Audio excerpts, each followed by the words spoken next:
Today, we're taking a look at the brand new Logitech G321 LIGHTSPEED, a wireless gaming headset designed to deliver performance, comfort, and seamless connectivity across all your devices. Let's unbox it and get you set up.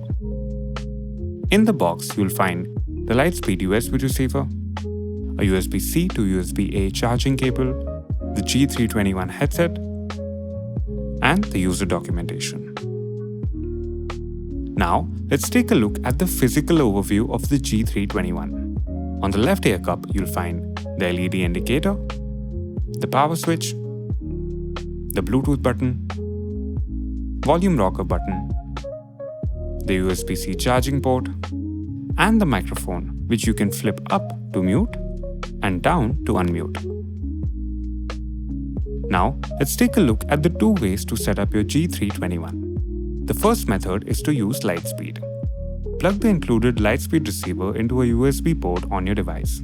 Slide the power button up to turn the headset on. Out of the box, the headset will be in the LIGHTSPEED mode and will automatically connect to the receiver. The LED will turn solid white once connected.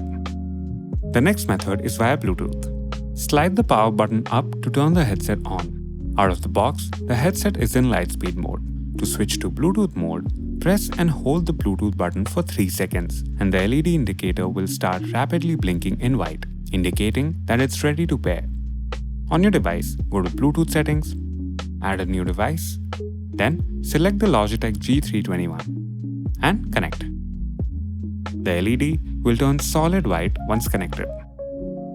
If the headset is powered down in Bluetooth mode, it will default to Bluetooth mode when powered on again, and same is applicable to the LIGHTSPEED mode. To switch between LIGHTSPEED and Bluetooth, simply press the Bluetooth button once. The LED will slowly blink when searching for a device and turn solid white once connected.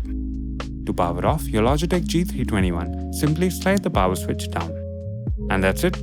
Your brand new Logitech G321 is ready to go. For more information or additional assistance, visit our support page support.logi.com.